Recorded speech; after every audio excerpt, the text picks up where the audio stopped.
Night. I'd like to call to order this Henderson County Board of Education regular meeting. Today is February the 19th, 2016. And as usual, if we could have a moment of silence and let's remember all of our bus drivers and our folks that work in our garage. This is Love the Bus Month.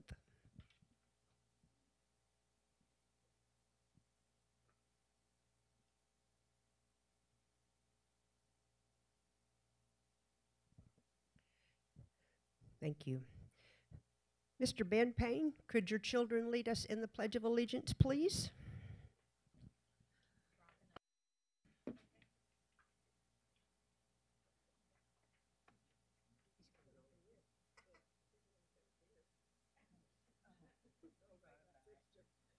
Whenever you're ready.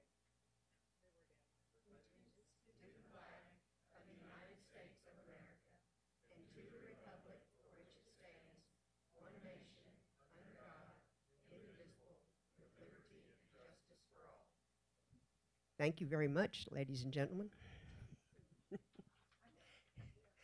The first thing we need to do on our action item this evening is to approve the agenda. Has everyone had a chance to review it, and are there any changes? Hearing none, I look for a motion to approve the agenda as listed. Thank you, and thank you. Appreciate that. All in favor say aye. Any opposed? Motion carried. Moving on to student and staff recognition. Ms. Morgana? Thank you. Good evening. We're going to start our student and staff recognition this evening with our Director of Transportation, Mr. Ben Payne, if he would come forward, please. February, and especially the week we just finished, Valentine's Week, is considered Love the Bus Week. And we certainly love our bus and our transportation department immensely. We have over 100 employees in our department in the Henderson County Schools that drive and monitor. We also have mechanics and office staff. And Mr. Ben Payne, I'd like to share with you how much we appreciate your leadership and the work we do to deliver our kids safely to school, home from school. And we also had a conversation just the other day, not just as our transportation department deliver kids to and from school, but on a weekend from a Friday afternoon until a Sunday, it is not uncommon to have 10, 12, 15 different sets of kids that have competitions, have activities, either in band, choir, swim, golf, athletics, that they transport even throughout the weekend and in the evenings. So we appreciate all of that coordination, and I'm providing that for our students. Would you introduce any transportation member that is here tonight, department member? Please stand, and would you introduce them for us? Sure. Good evening. We have Mr. Walter Barron. He's our monitor slash dispatcher trip director. We have Miss Sheila McDonald. She is our special needs and driver trainer coordinator. We have Miss Judy Wicker. She is a preschool driver. We have Mr. Brent O'Daniel. He is a school bus driver. Missing somebody? Oh, we have Miss Penny Lacer. She is a school bus driver. Miss Judy Woobry. Last but not least, we have Miss Leanne Wilson. She is our transportation coordinator, and Miss Marley Nernburn.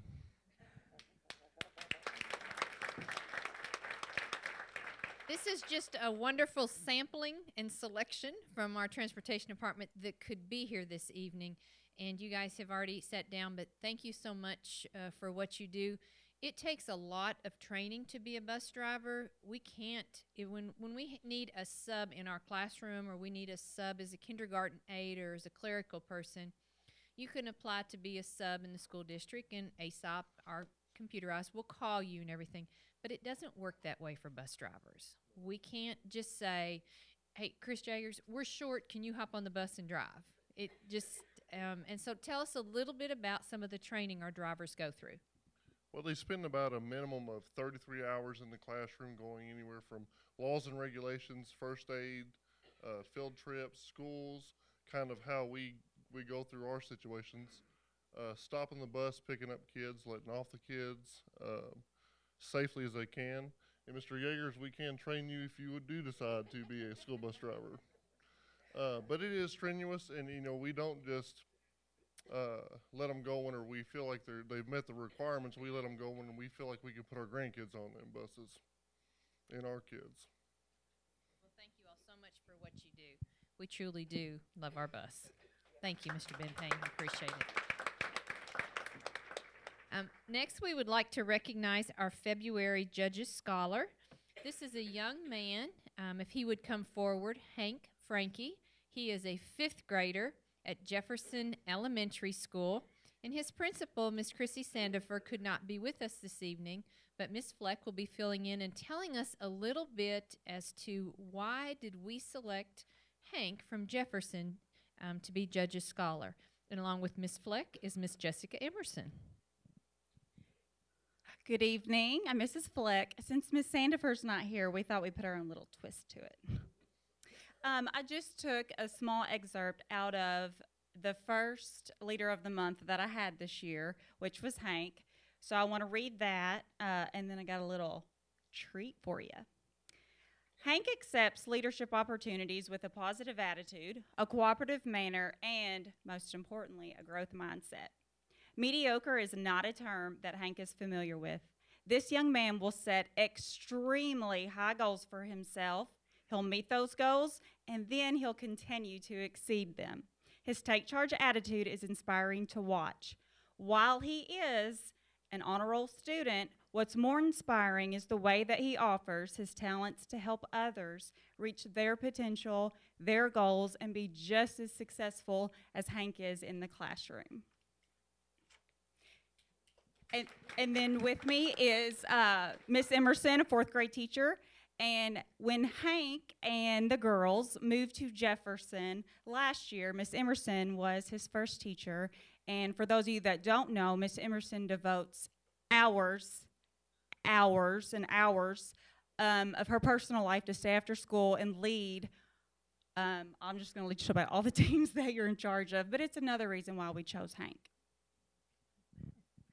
So I get to talk about all the accomplishments Mr. Hank has made. First off, I will say when I first got to meet him, he stole my heart here. And I knew he was a leader because when he walked into my room, he had the coolest hat on. It wasn't just a normal hat. It was like a mascot of the Louisville Cardinal. And he walked into my room with that on. I just knew he was that leader, that awesome leader. So, but Mr. Hank, he is involved with the gifted and talented. He's creativity, leadership, and drama. And with that, he's our academic team for the past 2 years. He's on the quick recall team. And he goes over and beyond. He wants that extra, the extra assignments. He wants all the questions. He studies over and over. He wants to study. I know last year he was in the science. He won first place. For that. This year, he did math and got 2nd place just recently.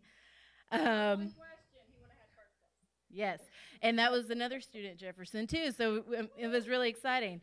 And then he does the written assessment. Also, he's involved with our future problem-solving team, and that for the past 2 years has helped that team get first place at regionals and district, or at last year, and then we're going on to district this year, or regionals this year. And with his dedication for leadership, he stays up late, apparently, trying to do extra for his team to study and making sure that they're ready and prepared to go on. And then on the STLP team, not only that, but last year, hey, why don't you try this? He's like, okay. But he did a news reporter. He got chosen out of the elementary for the state and got to go for the KET. And got to meet with the anchor there and was actually on the KET news.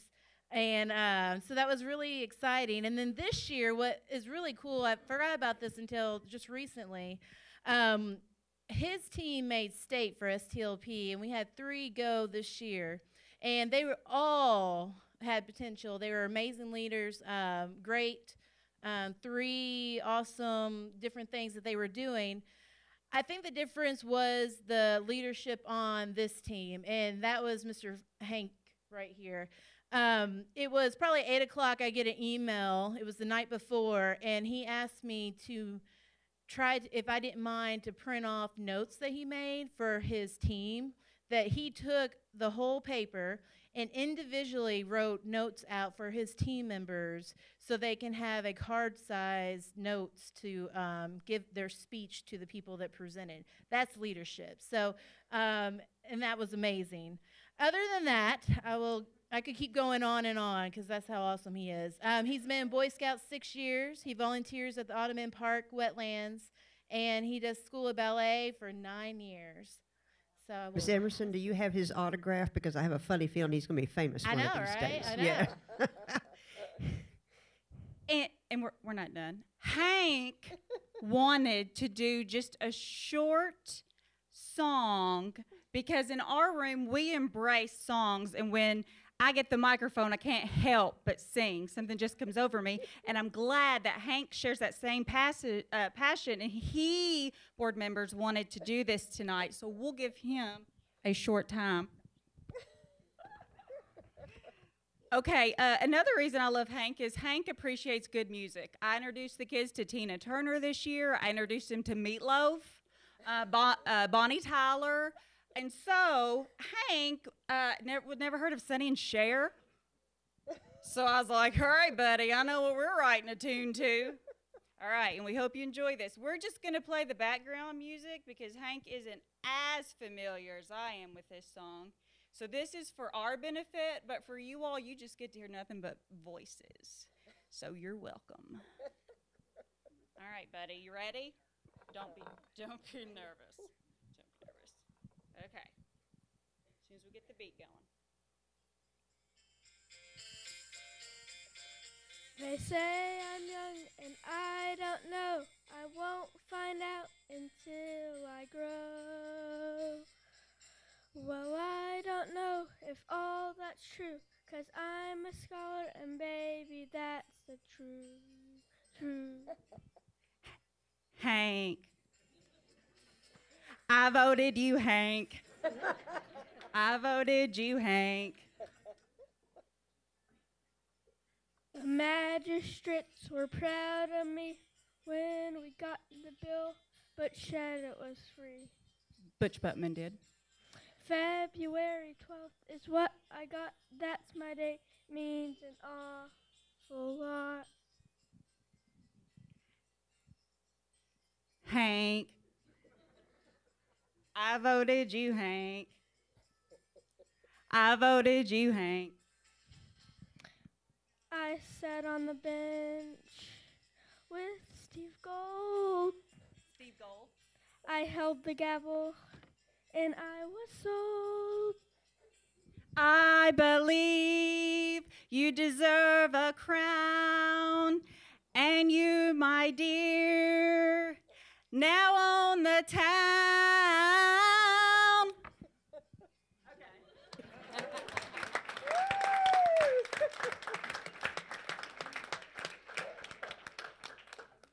Well, we certainly have enjoyed meeting Hank tonight and learning a little bit about his leadership at Jefferson. So, Miss Emerson, could you come back and join us up back here for a picture, please? Did an awesome job. And as we're heading back there, Hank, who came with you tonight so we could introduce, could you introduce your folks to us? My mom, my dad, and my two sisters. Would you all stand, please, and be recognized also?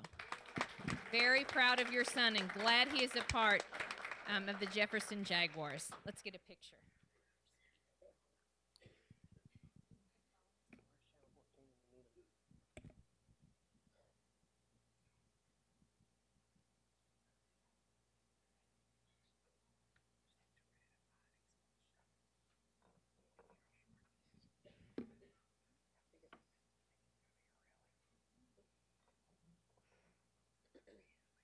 Thank you so much. We're so proud to give him the Medal of Excellence in honor of his leadership. Thank you, Ms. Fleck and Ms. Emerson. All right, the next on our student staff recognition, I'd like to introduce to you Ms. Susan Overton. She is the media specialist at South Heights, and she's going to do a little short highlight of building a better graduate and what her new innovation library looks like.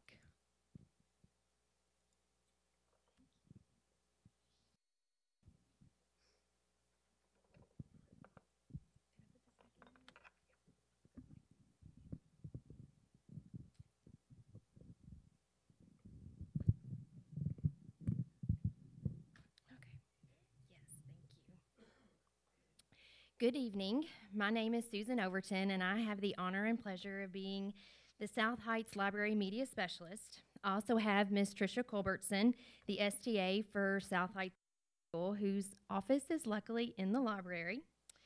Without her dedication to the students and her willingness to always say yes, makes this presentation today possible.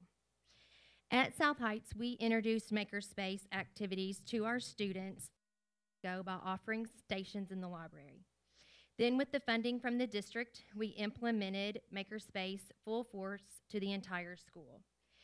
To ensure that the students are getting exposed to all the components of STEAM, I design activities for each letter to ensure that students are working and learning in all the areas. Creative people are easily bored, risk takers, color outside the lines, think with their heart, make lots of mistakes, hate the rules, work independently, change their mind a lot, have a reputation for eccentricity, and dream big.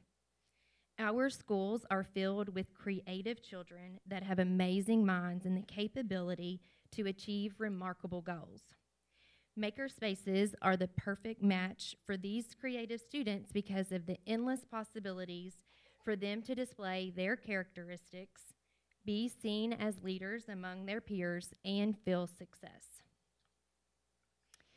Bill Richardson once said, "We cannot accomplish all that we want to without working together." Allowing the students to break out of the traditional classroom setup and work together to achieve a common goal has been an experience to witness. So many times we get asked, "So we can really work together?" And we quickly respond with, "Yes, please work together." The openness in the Blazer space for discussion has given many students a taste of success, created new friendships, and let students who may not shine in the classroom be seen in a different light. David Yost defined innovation as venturing away from familiar ground into uncharted territory. For our students at South Heights, the art component in the word STEAM has been the most uncharted territory. At the art station, the students are given guidelines and the freedom to create within those borders. When given the ability to be creative, the students design from their own vision, begin to navigate, accept mistakes as an opportunity to grow, and learn to be confident with their end result. Communication truly is the key to success. During a child's development, the opportunity to speak effectively and skillfully in a comfortable environment allows the student the task of learning good communication skills. However, the flip side is that students must also learn to listen. Many students are quick to talk, but have trouble when they are told that they can only listen. One example of learning to listen was a coding game where the students wrote the code and another student had to listen and follow the directions exactly, even if they knew they were not correct. This allowed the coder to practice good verbal communication skills and the listener to practice good listening skills. The other benefit from the activity is the coder was able to see their mistake and correct it through teamwork. Milton Benet once said, "If opportunity doesn't knock, build a door." When given the chance, an engaged learner will immediately begin building a door. Students can and will take initiative in their own learning if we are giving them tasks that meet their specific learning needs. We have witnessed students collecting more work from the station tubs to take home to continue practicing, and students showing determination to create and achieve a new goal. Throughout my life, I have been taught by my father to work smarter, not harder. Sorry. He always set the example by planning out the task fully, gaining knowledge from peers if needed, executing the task, and reflecting on the completed job. Without his guidance, I would not have understood how to think critically. In the Blazer space, we are giving the students the opportunity to think in an environment that is free of judgment and criticism, allowing for staff to give suggestions and share with the students many times when we didn't succeed but learned a very valuable lesson.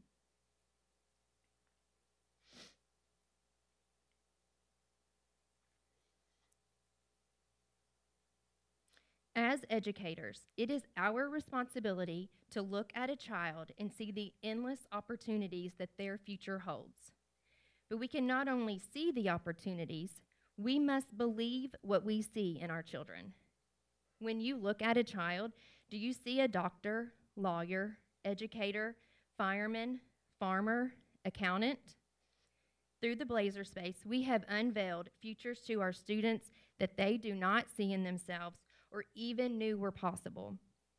Conversations are happening in our building about what we see in our students and what the students can start doing to achieve what we see as destined for them. Without this exposure, we were overlooking futures for our students. The initiatives that Henderson County Schools have invested in are changing the conversations that we are having with our students. Through the Building a Better Graduate and the Makerspace movement, we are now transforming the mindset of our students to start thinking that I can be instead of I want to be. The flip in thinking has created opportunities for our students to start focusing on career paths now, even in kindergarten, instead of later. And I am so happy to say that we are no longer waiting.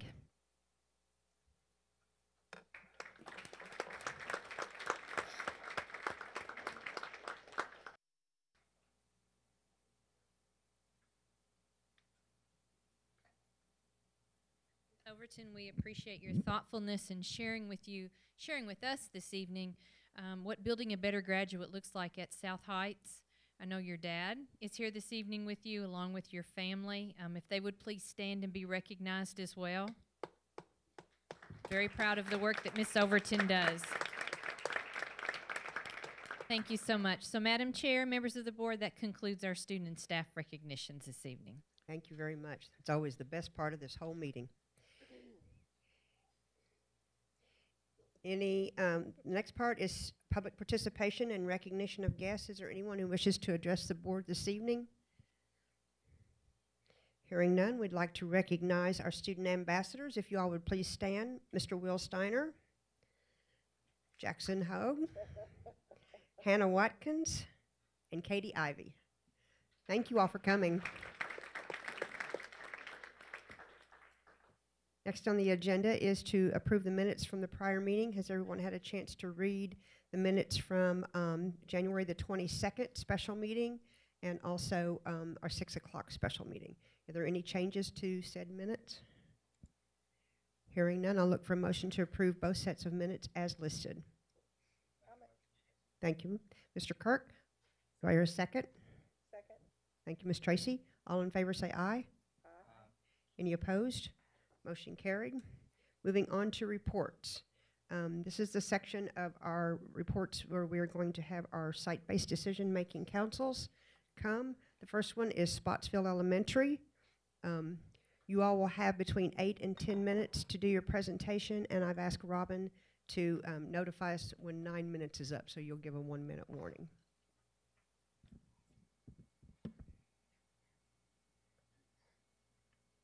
Good evening. My name is Sarah Estabrook, and I am the proud principal at Spotsville Elementary. And I'm going to begin this evening by introducing our SBDM council. First, I have Miranda Bogus, parent representative, and Michelle Joyce, parent representative. Ryan Marr, 5th grade teacher. Elizabeth McCord, 1st grade. And I can't see behind Michelle there. I have Erica Haynes, 5th grade teacher. And then I also have my 2 trustee sidekicks here tonight. I have Leslie Bartow, assistant principal, and Shasta Norman, instructional coach. Thank you all. So our theme this school year is new additions, old traditions. And so our biggest highlight from this school year Besides meeting our new additions of our 120 new students and families, is that we finally moved into our new addition. I think everything's finally unpacked and organized, and student work is being hung, and it's starting to feel like home. So we're very excited and proud of that. Some of our academic highlights. In the areas of reading and math, based on our KPREP Spring 2018 scores, we had 73% score proficient and distinguished in reading. We had 82% of our students score proficient and distinguished in math, which placed us 8th in the state. Our overall proficiency indicator score was a 97.3, which was in the 94th percentile, which was also top in the district. And that ranked us 12th out of 722 elementary schools in the state. These reading and math scores put us in the top 15% in the state, which led us being awarded a 2018 National Blue Ribbon School. Thank you. Other academic areas we'd like to highlight. In social studies, we had 71% of our students score proficient and distinguished. In on-demand writing, we had 62%, which we did take a dip in writing by about 10%. But I did want to highlight that this past school year, we had 20 distinguished writers, which is unheard of in the area of on-demand. Over the past 5 to 6 years, we've only had anywhere from 3 to 6 students score distinguished on on-demand. That's very difficult, so I'm very proud of our students.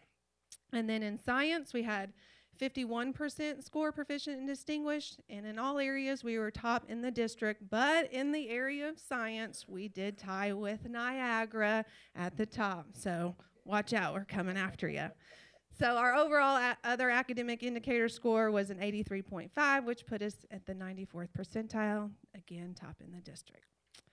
So some of our new initiatives for this school year is now that we're finally in our new addition and have unpacked some of our STEM activities. We have a few of those up and running with our Spiros and our Kiva planks and our stick bots. All of our 1st through 5th grade classrooms are now one-to-one with either Chromebooks, Chrome tablets, or iPads. And this year, our 2nd grade is piloting project-based learning, and they are doing growing gardens and doing some research about vegetables, and they will be showcasing their projects in March. So a few of our culture highlights are we are in our 5th year of being a Leader in Me school. All of our students have leadership notebooks for goal setting. And next month, we will be inviting all of our families and students to school. And our students will be using their leadership notebooks for student-led conferences. All of our students have opportunities for leadership jobs in the classroom. We allow student voice through our Student Lighthouse team for grades 3 through 5. And we allow our 4th and 5th grade students to apply for school-wide leadership jobs like doing morning announcements, afternoon announcements, peer tutors, office helpers, library helpers for just our 4th and 5th graders. At Spotsville, we are always looking for ways to reward our students for their hard work. We have Leader of the Month ceremonies for each of the 8 habits each month. We have 9-week AR and AM rewards for students who meet their goals. We also have a 9-week behavior reward for students who display excellent behavior. We also do end of the year rewards. This year we have set our AR goal, school-wide goal, to earn 30,000 AR points. Last year it was set at 24,000 and we exceeded that goal. So we thought with 120 new students that we thought we could hit 30,000. But then I forgot that we kind of shut our library down for 3 weeks. So we still encourage our kids to go to the public library and get books in the classroom, but they're making up for it. So I think we're going to get there. And then we do an end of the year reward for our students that do not receive any discipline notices for the year, or get any strikes, or don't have any homework notices. And last year we took them, those students, to Elite Air, and so we're still in the process of deciding what that big reward's going to be. And also every morning during morning assembly, we are recognizing students. We have at least 3 to 5, sometimes 10, sometimes it's a long list of students who've made it into a new point club, but we are always recognizing our students, whether it be for retired behavior clips, AM, AR, Head Sprout, Fast Math, Mastering Sight Words. That's just part of our tradition at Spotsville. This school year, we've also been very intentional about celebrating success with our staff and recognizing their hard work, especially just trying to keep up the morale during the transition of the move. That was a little bit stressful, but we recognize all of our staff members on our Facebook page. We do birthday celebrations. In August, we kicked off the year with a scavenger hunt, and we ate lunch together at Mr. B's. In September, we did Sonic surprises with drinks, and in October, we had a donut day. Then that led us into November with our moving day, and even though it was stressful, we created lots of memories that will last us a lifetime. We've celebrated our National Blue Ribbon Award, and then in November, we have a family that always invites us to their home, the Davenports, and we do a thanks staff giving. And then that led us into December. We went through the stress of moving, the physical stress, but then we also had to watch the tearing down of our old building, which was very emotional. So we did do a bagel bar to try to boost everyone's spirits, and then everyone got a brick for Christmas from the old school building. And there may or may not have been a Gene Day Pass attached to it, but I can't confirm or deny that. No. No confession. And then there's our picture at our Christmas party. This is the highest attendance that we've had of staff members that came to our Christmas party. And then this past month in January, we celebrated together, surviving 100 days of school, and we popped popcorn for everyone. So our next steps, we're going to continue to provide those authentic learning experiences to build better graduates. We're going to always continue to focus on reading and writing across all content areas. We will also continue to build those relationships with all 100 new students and their families. We're also going to continue to create a team atmosphere and teach our new staff members the Spotsville way. And this last one is very important because I think people think that because we've moved in that construction is over, and it's not. We are still coexisting with construction every day, and that can create its challenges, but we're still going to provide that extraordinary instruction in a safe and exciting learning environment. Any questions? Comments? You did very good, Sarah. Is there, I always ask, is there anything specific? I mean, you all got a brand new school, so keep that in mind, but is there, Yes. is there anything specific that you need from this board? No, ma'am. Just thank you for your continued support. Thank you, we appreciate it. Go Panthers. Thank you. Thank you, Miss Estabrook. We appreciate your leadership at Spotsville. I also just want to do, as I sit and watch the PowerPoint slide, not even through this year, but it seems like sometimes when you think of Spotsville, we've gone through 2 school years because of the amount of change that they've embraced, is to make sure you deliver a message back that we appreciate the work that your staff has done also, Sarah, in continuing making learning your top priority even through all the moving and construction. And Randall, you've kind of been a part of that Spotsville family also, and appreciate what you've done for us. So thank you, Miss Estabrook. Moving on to South Heights Elementary. Mr. Rob?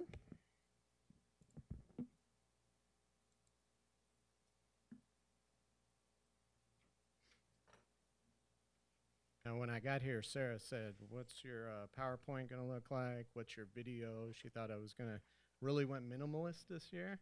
Kind of got right down to the heart of it. So without further ado, I'm going to introduce my site base and get rolling on the presentation.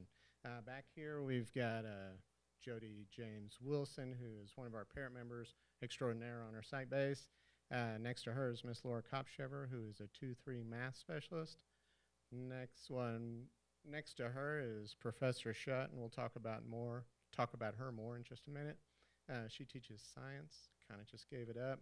The row in front, we've got Miss Bridget Townsend. She's our instructional coach. Mr. Chris Powers, who is our assistant principal. You saw Miss Tricia Culbertson come up here and stand so nicely. She's not on our site base, but she's a key member. Anthony Melvin is there, and he is on our site base and one of our special ed teachers. And Kiwi just came to support us tonight, and she's a 2-3. I said, "What are you doing here, Kiwi?" And she's like, "For support." So that's Kiwi. She's a 2-3 math specialist. That's just the way she rolls. So thank you guys for coming out. We're going to get right to it. We were asked to look at our challenges right off. And I think our challenges this year and pretty much every year are time. You know, how can we borrow more minutes throughout the day, whether it's a schedule that Bridget creates to kind of find minutes hidden, whether it's working on student attendance where that's a continual struggle at times, whether it's working on team member attendance to make sure that we know exactly when we miss what that cost our students as far as an instructional day. So time is probably our biggest challenge because we feel like we have a lot to do in a short amount of time. Our other challenge, and probably the one major data point I'll bring up tonight, is our writing scores from last year. We felt like they would drop. We didn't think it would be that significant a drop because we kind of totally shifted how we did writing, but that was completely unacceptable. So those are really what we see as our biggest challenges coming into this year. Progress, when we start thinking about progress, what have we done differently? We do a lot of things at South Heights. Tonight I just want to talk about things that we've done differently this year. So we'll start off with a young lady that stood up. We call her Professor Shutt. We call her Professor because she wears a lab coat. She teaches science every single day. Our classroom teachers still do science, but our kids have the opportunity to go see kindergarten through 5th grade, and our 4th grade gets to go twice a week and have science time. If you haven't been, I took Miss Morgana by there one time, and she walked in. If you haven't been to her science, it's really quite incredible. She was just describing to us earlier what's going on tomorrow at South Heights in science, and it's about building, it's about application. Teachers are able to teach some content, and then she brings it all home with application. I remember I really felt good about our decision to move her out of the classroom and teaching science when she said that she was going to take Coach Parker on and be more engaging than PE. And if you know our kids at South Heights and probably at Jefferson, that's a tall order, but now kids love to go to science. They actually have to walk outside, rain, snow, whatever, probably not snow, but rain, to go to the mobile where we teach it, and no one complains. It's really something super. So we solidly put Professor Shutt in the progress section. Probably our biggest thing, it's been a work in progress over the last couple of years, but our biggest movement is our focus on essentials. Now, I sent Miss Robin, the other Robin in the district, 2 PowerPoints. It would be too much for me to go over and for you guys to get the gist, but there are 2 PowerPoints. I've shared one with Miss Morgana before. The other one's relatively new. It's what we use at South Heights to kind of understand the process of what we've been through. But the basic 1-minute gist of it is we challenge all of our teachers at different grade levels to pull out what is the most essential learning that we will guarantee that all students will get. It's not that we're guaranteeing that we're going to teach it. It's what guaranteed learning. And so we've done that at all grade levels, kindergarten through 5th grade, for reading, writing, and math. And for us, it kind of goes back to a quote I heard: working harder works, but working harder on the right things, I think, works better. We've always felt like we've had, I mean, I'm biased. I know Sarah is here and Paige is here. I think I have the best team. I just do. I think I have the best kids. But every principal is going to say that. But we haven't got the results that we feel like get us to the point where we want to be with our students. So we really think our missing piece, potentially, a couple of them are expectations. Can we raise them higher every year? And are we working on exactly the right stuff? So essentials, that focus really kind of helps us create that idea of working on the right stuff. So essentials drive our instruction at South Heights. They drive our assessment. They therefore drive our intervention. And then they drive our planning. If you come to South Heights, you will hear that we simply will not do anything unless it's attached to an essential. Kiwi runs our after-school ESS program, and she was trying to recruit volunteers to do it, and she even said, don't come to me with an idea unless you can attach it to an essential and how you're going to guarantee learning. And so for us, we think that's a very powerful movement, and that's really taken the bulk of our time. Another data point that we have, even though there were some areas in our state assessment last year that we felt okay about last year, but we had 33 students in reading that were novice. That's not acceptable. We had 18 students that were novice in math. That's unacceptable. So we really feel like the focus on essentials, this guaranteed learning, I keep saying it and they look at me a little scared. I think we can eliminate novice. I think we can, because we've never made that commitment to, we've made plenty of commitments to, we're going to teach a whole bunch of stuff, but we've never made that commitment, that promise, that we're going to guarantee this chunk of stuff that we value the most, you're going to get it, and it doesn't matter who you are. So essentials is a big deal. So if you're bored and you want to get the PowerPoint, I didn't even have her forward it out to you, because if you don't want it, I don't want you to want it, but ask Robin for it. We feel good about it. A part of that, the writing drop, even though we kind of saw some of that coming, we really feel strongly with our new essential work, having students working at K through 5, guaranteed learning and writing and exposure is going to be strong, and Chris is kind of our expert in writing, and he's already talking to me about the benefits writing folders he collects, and what he's seen in 2nd and 3rd grade is paying off dividends for the future. We feel strongly, as a former SPED teacher who's now a principal, that all students can achieve at high levels, and so we involve all of our special ed teachers in our content area planning that happens every week. That's kind of new, and then also there's a movement currently afoot to have more co-teaching going on, and I can tell you some of that's already been going on naturally at South Heights. Miss Morgana and Miss Nancy came and spent a half day with us the other day, and I had to put them in my We Succeed Weekly and my hats off to section. I'm an old dog. I've been around 22 years. First time I ever had an assistant superintendent spend a half day with me in classrooms. And so they got to see the level of the work, and they also got to see a co-teaching lesson going on, and Miss Morgana sent me an email this morning saying she couldn't tell which teacher was the regular ed teacher and which one was a special ed teacher. So we feel really strongly about that. Now's the section I got circled, bring it home. If you know anything about us at South Heights, it doesn't really matter what, like the test scores we hit each year. I guess it does matter. My job depends on it, but unless it's 100%, it's just not going to be acceptable. You know, at South Heights, we've got, we could be K through 5. We say we're K through life. We really work hard, and we're very motivated by the idea that we will not be successful, we will not stop until all of our students don't just have the ability to survive, but the ability to thrive. And so until you see those numbers hit 100% in all content areas and all students, some people may say that's pie in the sky. I truly don't believe so.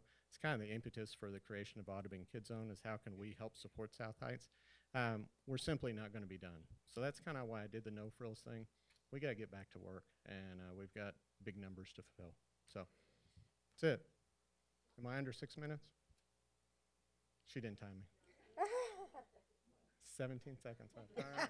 We got 17 seconds for questions or anything. Board members, anyone have a question for Mr. Rob? Rob, is there anything this board can do for you that we're not already doing? No. Echo Sarah, we're not a school that asks for anything other than just your support and love and belief in our kids. That's it.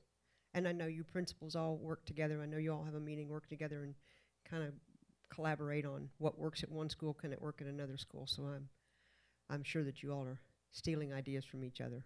Oh yeah, and we send heart emojis to each other at times. I told Sarah just the other day I love her. I don't know if I should admit that, but I do.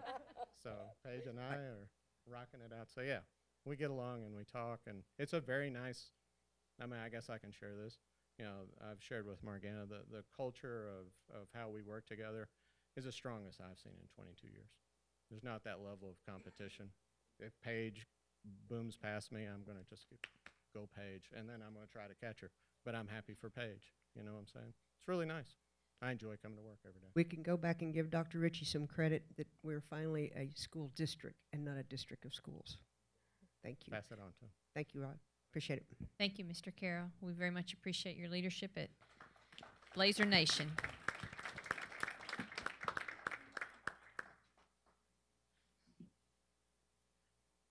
Next is Ms. Page. I bring my members up because we're going to perform as the Bengals walk like an Egyptian for our presentation. Just joking. Where is Channel 14 I was just when I trying need to 'em? excite Allison. Wow. No, that was a joke. I bring up, I'm Paige Onan. I'm principal of Niagara Elementary, and I have part of my site-based council here tonight. I have my instructional coach, Ashley Kitzman, kindergarten teacher, Sarah Shelton, second grade teacher, Gina Gray, my third grade teacher, Leanne Seward, and my parents, Joanna Stallings and Lauren Mackey, couldn't be here tonight because of other commitments.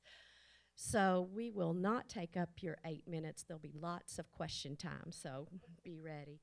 Our theme at Niagara this year was Kindness Begins With Me, and that theme was to incorporate some of the Building the Better graduate skills and to bring our staff and students together, and we've had a great first half of the year. Progress, I included our KPREP data, but I know you guys have a sheet of the data. We're proud of our data. We're making incremental gains in reading and math, and writing was very incremental this year. Also, social studies went up.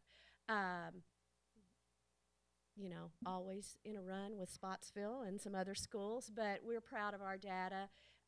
We showed increases. We still strive for no novice performance in all of the areas of KPREP, but we have many assessments that we look at. And our MAP test scores, which I didn't include on there, are always in the mid to high 80s of percent on grade level. We, you know, struggle each fall and winter to rally around those scores and attain gains, but every year the assessment changes, and we strive to use this one piece of data to give us a little bit of tidbit of information to keep going through the year. We use lots of other pieces of data too. Our science was a good score for this first year in the district, and the district were very happy that they're providing lots of professional development for our teachers and administration to help support that. Some other progress we're making is our media center is slowly making the physical transformation and providing other opportunities for STEAM-related activities.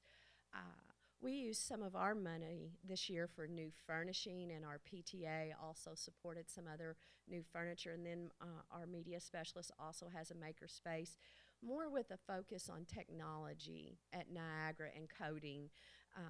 We don't have as much of the other maker space items, but we're still a work in progress for that.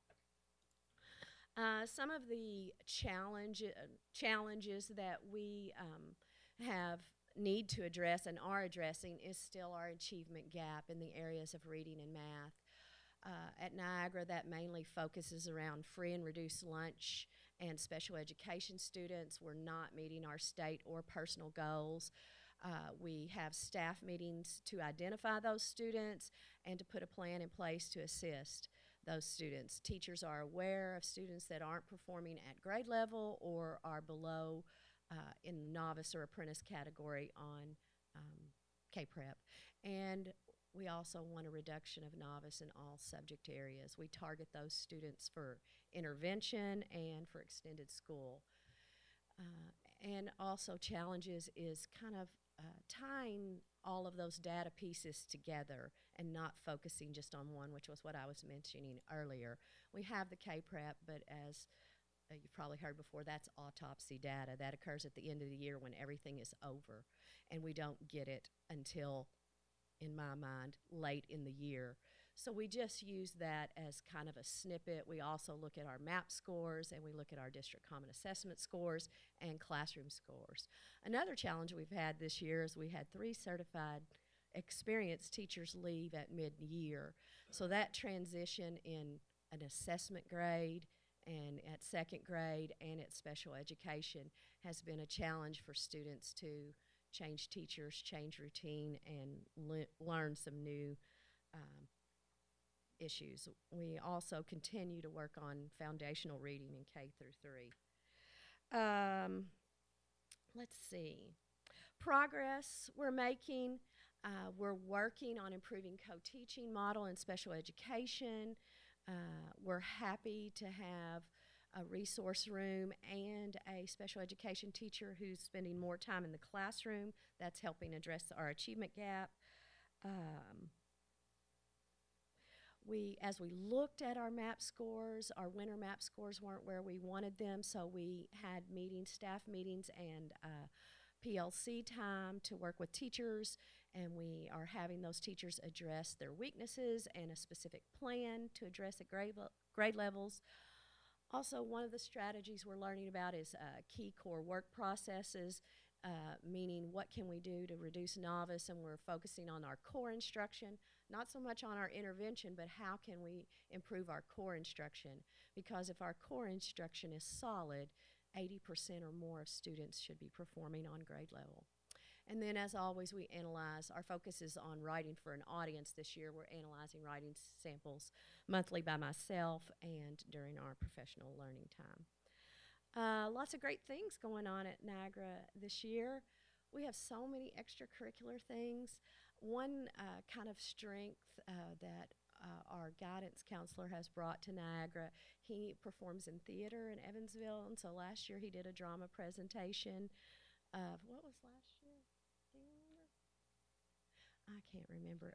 Oh, Fame. Fame was last year, Fame. But this year he has a drama club with, I don't know, 20 to 35 members, and the performance this year is 9 to 5. So that should be an interesting performance at the end of the year. We're so lucky to have teachers support students after school with STLP, National Honor Society, and we had a girls walking club, we have STEM clubs, and just lots of great things. Our academic team was second in Governor's Cup.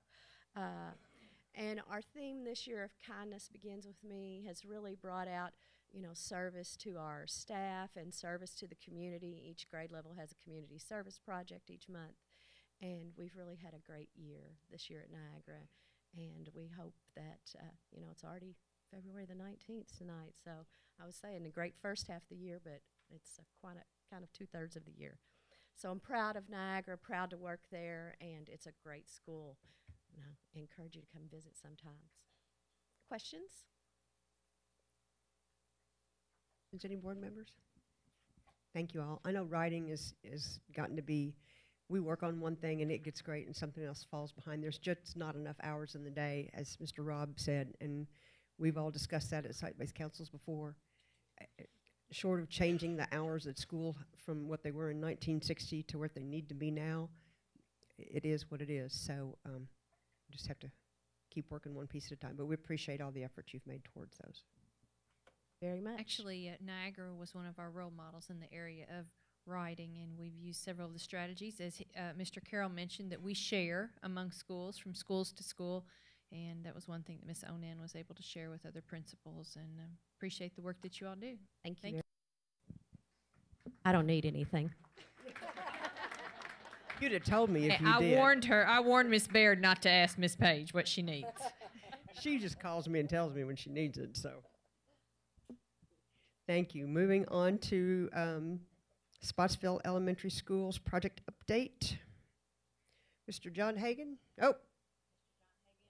Here tonight in spirit, and Mr. Randall Johnson will give us the update. John Hagan, you've changed and grown a beard. Good evening. Spotsville has been a pleasure to work with and see it grow and come to completion. We have 2 contractors that's left working on contract items. One is State Electric, which is putting the outside lights up now. There is some parts that they have to order, so it could be a couple more weeks before that particular item is completed. And also Hazex Construction, which they will be complete this spring. Let's just hope and pray that the rain holds off so they can do the final grading and get the rest of the outside area completed. But as it dries up, they will be working, grading what they can and putting curbs in, and then the asphalt and striping will be done hopefully during spring break, if the weather is fitting.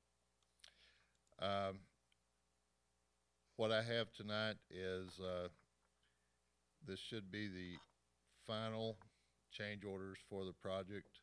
John Hagan and I have sat down and combined them all together, and we have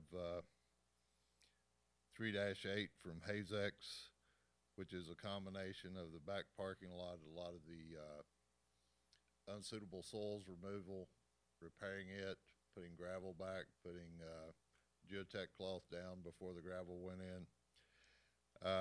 Completion of the access road around the building during Christmas break, which was I think, a very good move to do. It put them that much farther ahead. And also, it will be constructing a swell along the back side of the building around where the garbage disposal bins are located, which will keep any water running off the hill behind the school from interfering with parking lots. The next change order, 23-3, is from Atlas. We had to modify the height of the shelves when they come in to get them below the window sills. They performed that. They have one item left. They have a shelf that did not come in when the rest of the items come in. It is on order, and they will be replacing that as soon as it arrives. The next change order is 24-4-1, which is a credit, which is not a big credit, but it is a credit from Wind Supply. Henry's did not use all of their direct purchase orders, so that will be coming back to you. The final change order is 24-5, which is for Henry's. It is for the installation of a water line and hydrant to the sewage plant. This was not in the plan, so they will be installing it, and as soon as the ground dries up there enough, they'll get that in, and that will be completed. Any other questions? Members, any questions about those change orders? Thank you. Ms. Beth, can we put these change orders in one motion if I read them all? Can put them in there, okay.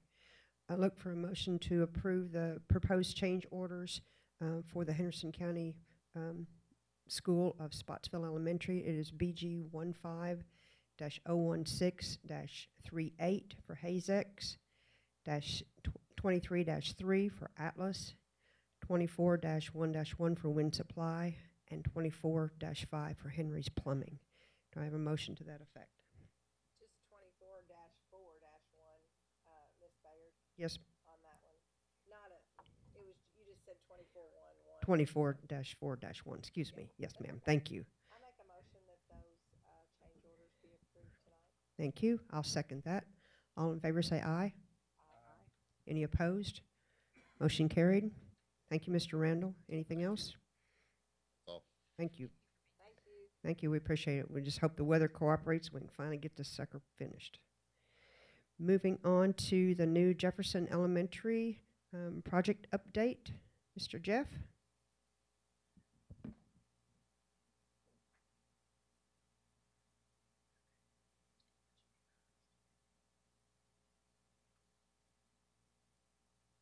Good evening, members of the board. On behalf of the entire design team, I'm thrilled to be here for Hafer, for QK4, for Skinner Design, to give you a little bit of an update how the design process is going. I will let you know that the parking lot project on the South Middle School property on the corner is well underway. It has been submitted to KDE. We have not gotten any comments back from them yet. However, we are proceeding with the design to make sure that we would be available and have the project completed for bidding and for construction this summer after we get approval from KDE. We expect very minor comments from the submission we've given them so far. We just have a couple of minor details to work on those plans, such as reviewing lighting layouts and so forth with administrators. So we're looking forward to finishing those plans in early March. For Jefferson Elementary, I'll give you a little bit of an update, and then I'll flip through a couple of slides for you to give you some visual information after the update.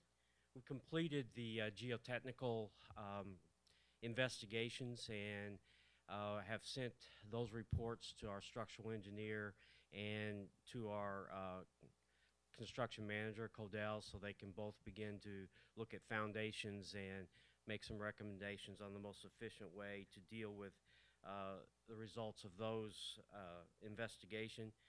We're continuing to work on an earthwork package for the school for early release if in fact that makes sense from a scheduling standpoint. So that work is continuing as KDE is reviewing the plans.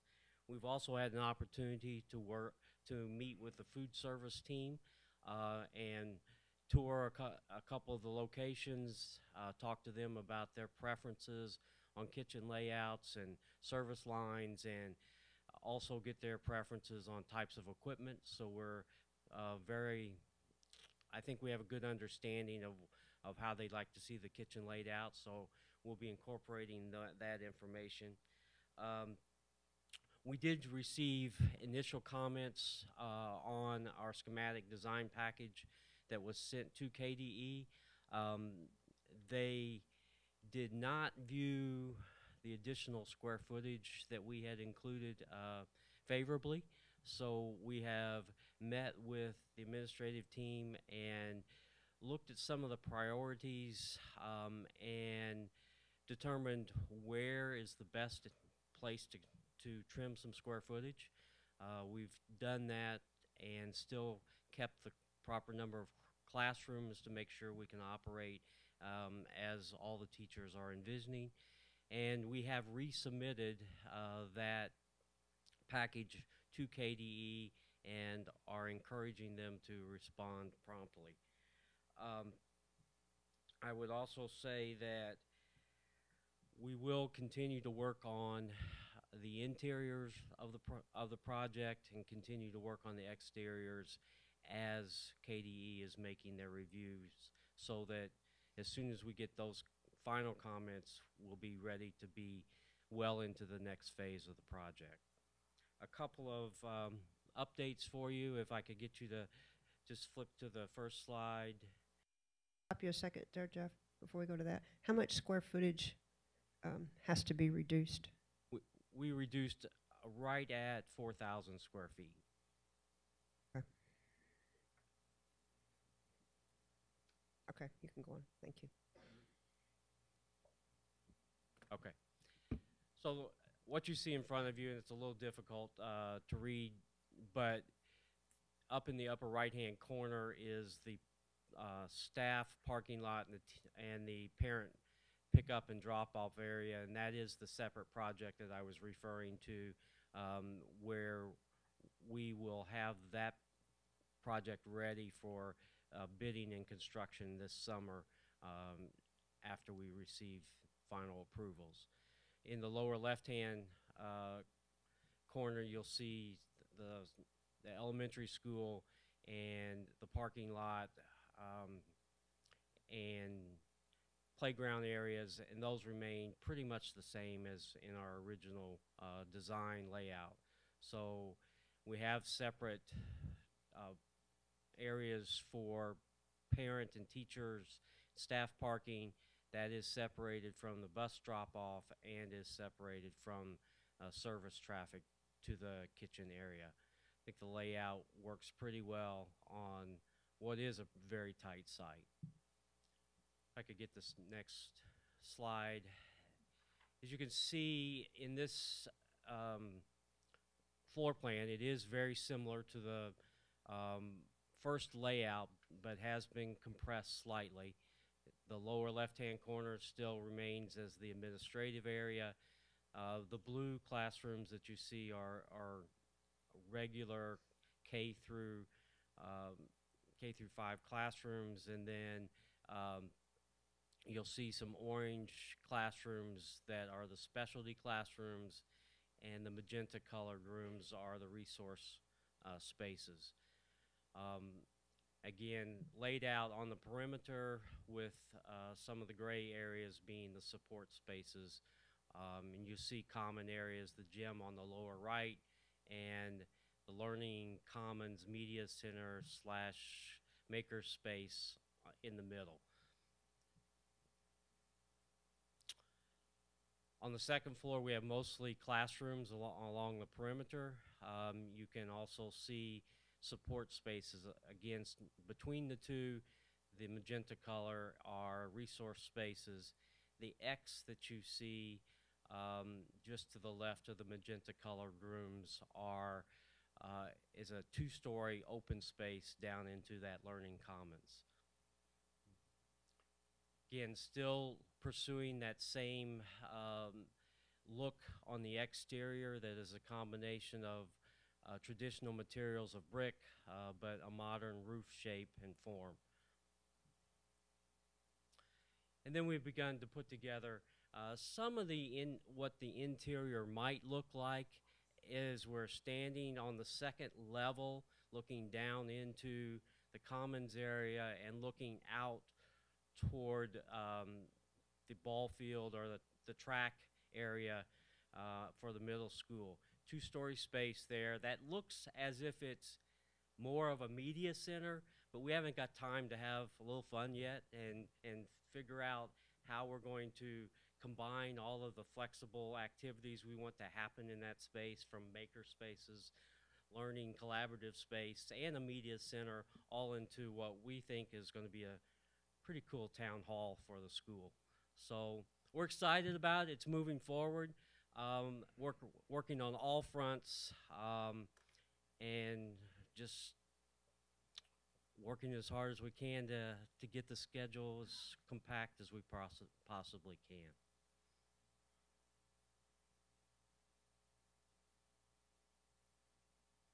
Questions, ladies and gentlemen? Morgana, do we have any kind of indication from the state when we might get preliminary approvals for any of this? No, we've talked with Marcus back and forth through the process, and talked with Hafer back and forth, and just last week did we do the resubmittal. So yesterday was President's Day, so we felt like this week we'd try to reach back out to Marcus Highland and see kind of where we stand at that point. So you resubmitted it, subtracting out the 4,000 square feet that they had asked to reduce it. It still by. could be over, I think we said about 600, 650 square feet, but we've agreed that we will pay for that from general fund kind of money, that Cindy will work to find that in the budget to be able to do that. Call order there, Miss Cindy. Okay. Thank you. We appreciate your time and your effort. Thanks.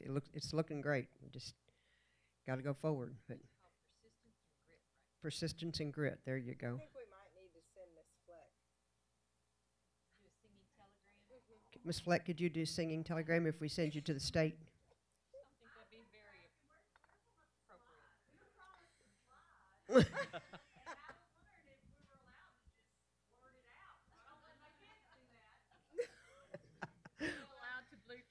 No. We'll work on that. No flirting. No flirting. Just know, Jeff, that if you need help, I think I know. you got that, right? Okay. Yeah, I'm pretty sure I know where to find it. Okay. Thank you, sir. We appreciate it. Thanks for the time. Thank you. Okay, moving on to the Guaranteed Energy Savings Contract Update. Mr. Chris?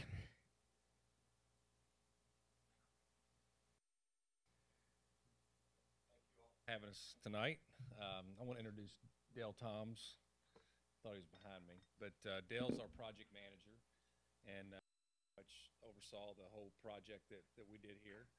So first want to thank your staff and facilities folks, and working with Cindy and Steve, and it was in my opinion, it's one of the best projects we've ever done. So I think it was pretty much seamless. I think it was easy.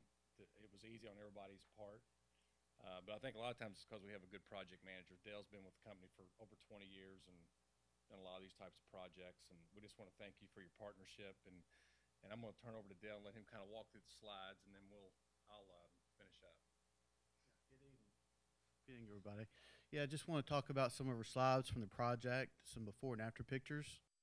It's kind of on the road, some things that we did with lighting and some of the HVAC at the high school and Bengate. So this here is just kind of a review or a summary of some of the things that we did at several of the schools. So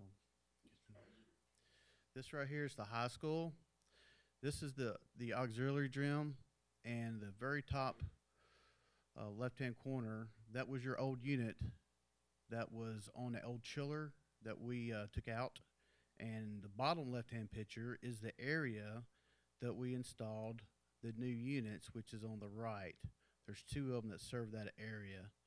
So that was our new location once we got rid of the chiller and the cooling tower around back. Yeah, this is a picture of the inside of the auxiliary. I can see your old ductwork there on the left, and on the right side, that's a new sock that we put up there. It really helps really good with sound too. This right here is your auditorium unit. This is the old one on the left, and your new one, obviously it's a lot smaller and energy efficient, but same tonnage, and it does a real good job in there. So that's on the auditorium on the roof. And we can get parts for that new one, right? Oh yeah, definitely. And right here is the band room. And this area on the left, you see your old ceilings, you got your old lights and the old windows. And on the band room on the right, we've got the new lights, and we've got all new ceiling in this room, because we had to redo the ceiling because of the new duct work that we added for that, which you can see is the duct sock, which really helps real good on the sound too. And on the back, you can see your new windows that we added for that band room. And here is some lighting I wanted to show you guys. On the left with the library, you can see in the very back of the picture, that's the new lighting as it goes in, and up towards the front, that's your old lighting, just so you can see for comparison. And then there's your auditorium with the new lights in there. So. In Bengate, this is the old chiller that you could not get parts for anymore. So we replaced it with a new one. This is a very quiet, very energy efficient chiller that we added over there, did a replacement on. So, and there's just some financial numbers that we did for that. Let Chris speak to that. Yeah, I want to, because I know Mr. Haynes is new to the board.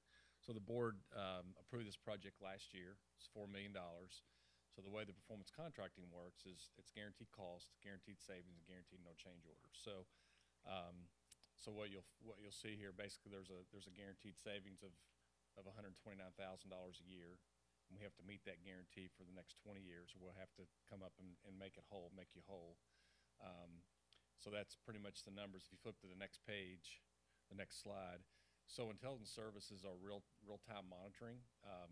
So we'll be linked into the building, so we see things that happens remotely. I mean, we can see it real time. Every 15 minutes, we're seeing real-time data. So 4 times a year, we'll meet with the staff, and it's kind of like a time, it's our accountability. It basically says, this is our report card, this is how we've done, and then we'll also look for other opportunities to save more money than what we guaranteed, and any money that we save above and beyond the guarantee goes back to your general fund.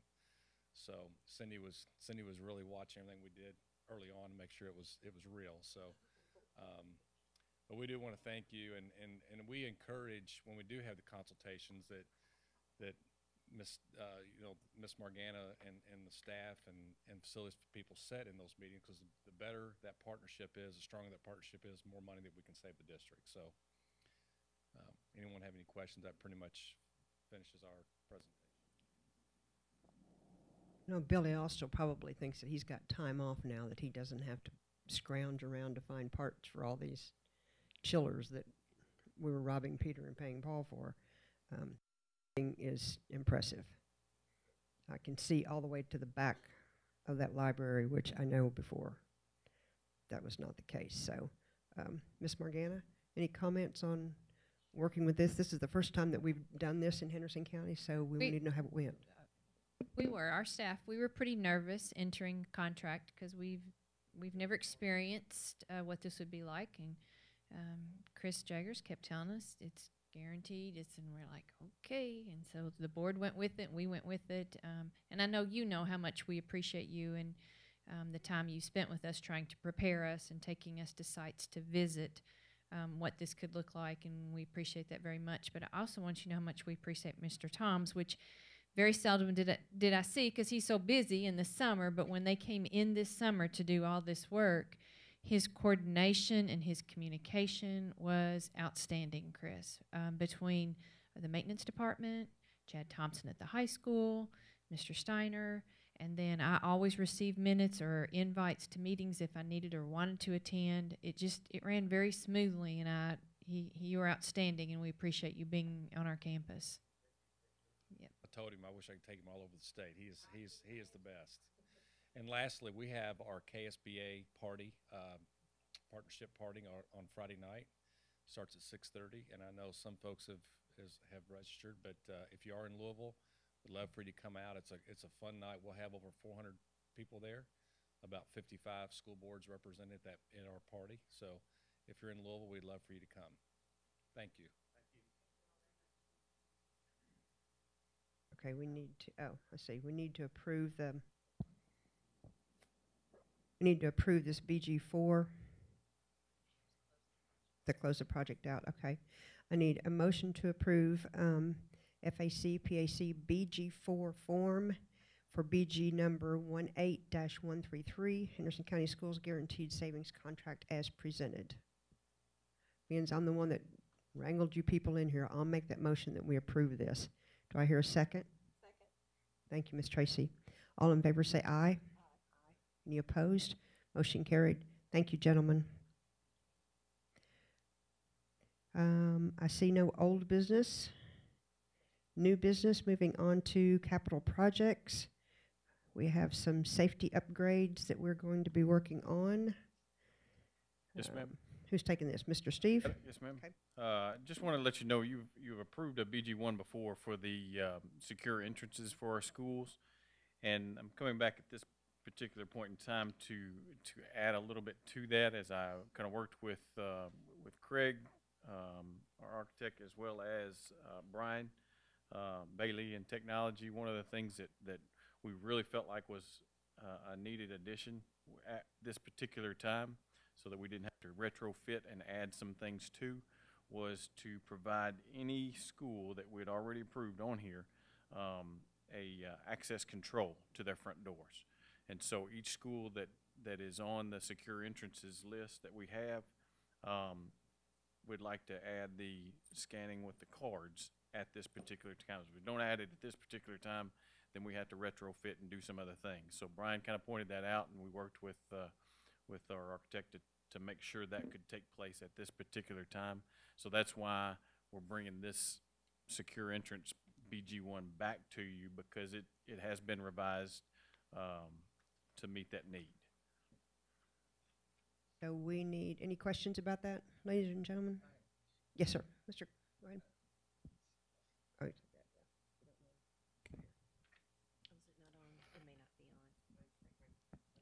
So if, let's say, electricity were out or we had a natural disaster, how many doors are keyed at each building? We will have, one of the things we're working on with our secure entrances is the number of keys that we have out there that we can't find and replace. At each school, it would be a different number. We will limit the access numbers to the school. Donnie, could you kind of maybe help me figure out how to phrase that? You'll always be able to get out. There's no question on that. With panic bars and stuff like that, you'll be able to get out. On the way in, we'll have limited key locks to be able to come in. So at each school, kind of a rough guess. Yeah, yeah. There'll be strategic places, I would say, at least 4 at each spot that you would be able to get in and out. Is that kind of how you'd respond there? Yeah, there'd be a limited folks. So, yeah, I don't know for sure how to answer for sure a specific number, 3 or 4 or 5. Okay, so is this what you said? At Yes. each property that's keyless, there will be more than 2 Yes. entrances that are keyed? Yes. Okay. And that there will be at least 2 people who can access the building with a key? Yes, sir. And also, we have boxes on each school, knock boxes outside of the school that has a master key built into it. So our fire department has the access to get into those, to be able to get in and out, as well as maintenance folks and anybody else has that code. I hope that answers that. Now the classrooms are locked. Are the classrooms going to be keyless, or will they be? At this point, they'll still be keyed. It's quite an undertaking as far as cost. I'm sure you're aware to do that. So at this time, each classroom will have their own separate lock. That is your question, Kurt? Thank you. Yeah. Question. Yes, sir. So we need to revise this BG, motion to approve BG1 project application form revised for BG number 19-053, safety upgrades and secure entrances project as presented. Do I hear a motion to that effect? Thank you, Kirk. Do I hear a second? Thank you, Mr. West. All in favor say aye. Aye. Any opposed? Motion carried. Moving on to the project application for the paving of the parking lot, Yes, CTE. ma'am. Sections 2, 3, 4, and 5, I'll speak to those individually, and if you want to make a big one, that's fine, or if you want to ask questions along through here. But the second one there is it's a new BG1, all 2 through 5 or 2 through 6, excuse me, are new BG1s. The first one on the first project is the Henderson County High School CTE parking lot right behind the school parking lot, or right behind the CTE unit. Is where also our band practices. And after the CTE unit was completed, we didn't replace that asphalt section. We sealed it, and due to wear and tear, due to water patterns, we need to replace that. And by replacing it, number one, we shore up that parking lot, but it's also where our band practices. So that's a huge deal for us. This year we had to do some makeshift work with them, and we'd like to get that approved to move on. The third one there is LED lighting.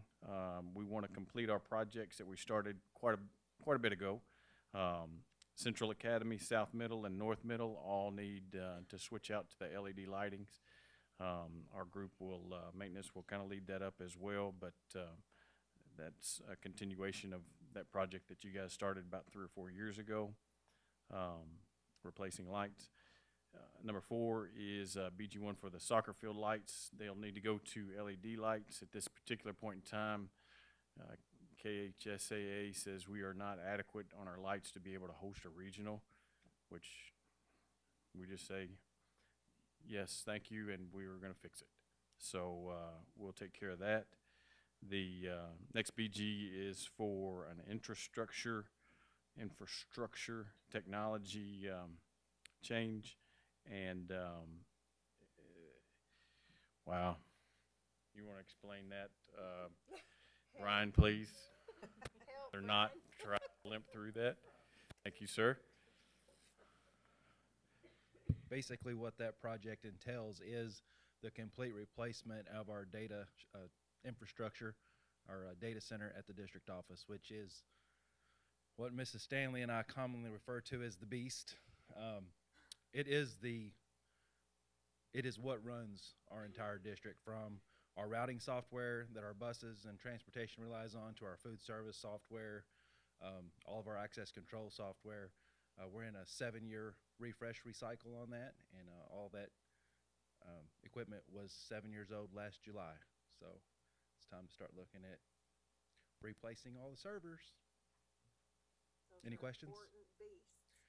Yes, ma'am. Yes, that's the heartbeat. Everything. That's right. Like I say, quite commonly in these meetings that we have together, our entire system relies on the information technology infrastructure. So, from Infinite Campus to our heating and cooling systems, all of our finance applications. So, it's important to what we do.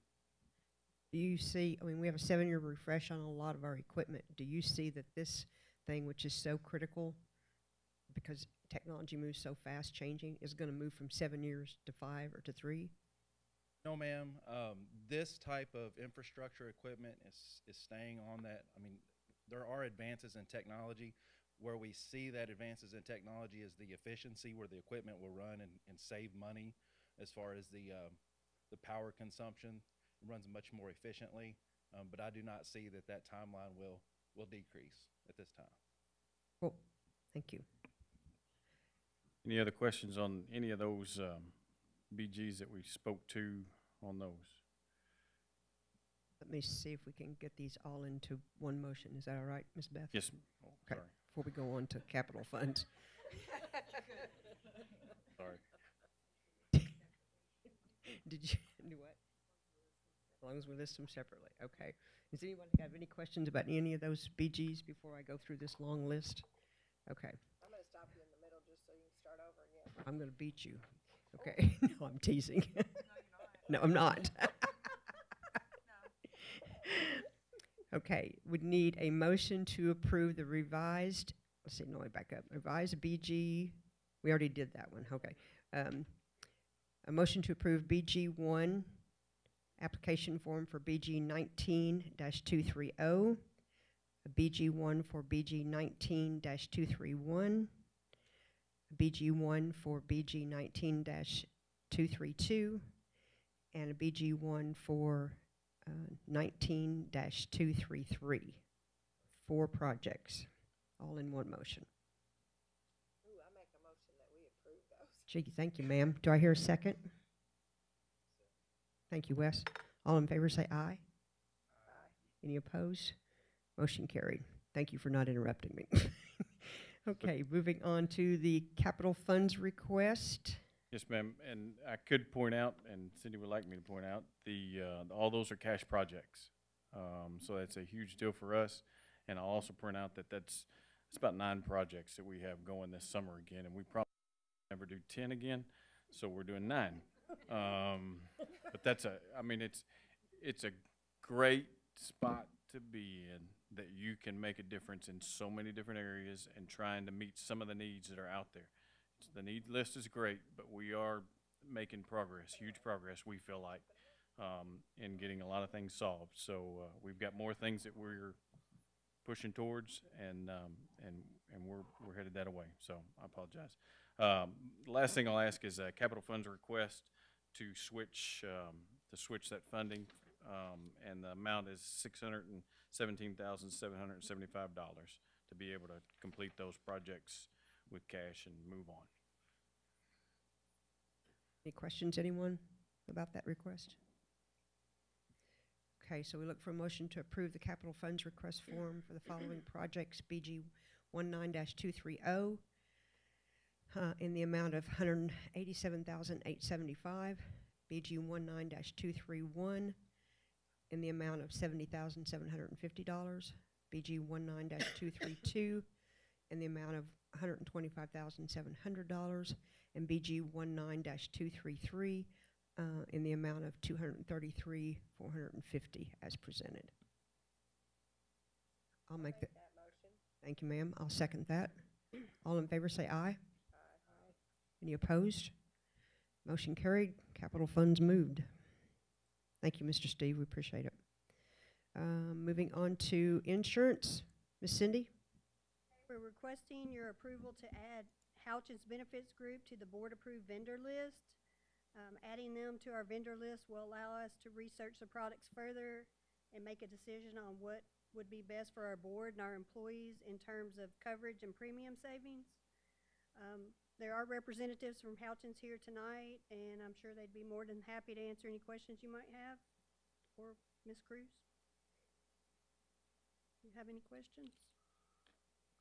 Do I have any questions regarding this? So we're trying to get a better deal for all of our people by allowing them to. Looking at all options. Okay. I look for a motion to approve adding Houghton's Benefit Group to the approved vendor list for a possible Section 125 administrator. Do I hear a motion to that effect? I'll make that motion. Thank you, ma'am. Thank you, Mr. West. All in favor say aye. Any opposed? Motion carried. Moving on to consent agenda. We have a couple of things. Adopt a retiree resolution. Approve non-resident contracts for Davis County, McLean County, Union County, Webster County districts. Approve a board member to attend the NSBA annual conference. Approve updated ARC chair list for 2018-2019. Approve lockbox designees. Approve grant applications. Approve bid recommendations. Approve emergency certificate. And approve a student overnight trip request. Do any of those items need to be pulled or discussed? Hearing none, I'll look for a motion to approve the consent agenda as listed. Thank you, Mr. Kirk. I'll second that. All in favor say aye. Any opposed? Motion carried. Consent agenda approved. Moving on to financial, treasurer's report. The treasurer's report for the month of January included total receipts of $4,919,272 and total expenses of $6,517,297 for a net decrease in all funds of $1,598,025. Any questions on the treasurer's report?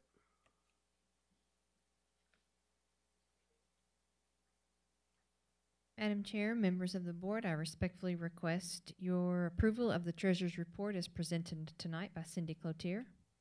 Look for a motion to approve the treasurer's report as listed. So moved. Thank you. Ms. Tracy, do I hear a second? Thank you, Mr. West. All in favor say aye. Aye. Any opposed? Motion carried. Finance is approved. Moving on to paid warrants. Paid warrant report covers the period of January 23rd through February 19th. It includes total paid warrants of $2,906,209.63. Any questions on the paid warrants? Like a lot of Spotsville school finishing up. That's what that looks like. Any questions, anyone? Ms. Morgana? Madam Chair, members of the board, I respectfully request your approval of the paid warrant report this evening as presented by Cindy Cloutier. Look for a motion to approve the paid warrants. Thank you, Mr. Kirk. I'll second that. All in favor say aye. Any opposed? Motion carried. Please pay the bills. Be it noted that we have received all information on personnel actions, and we'd like to thank everyone for coming this evening. We are going to be going into executive session before we adjourn, so thank you all, and be sure and come back next time.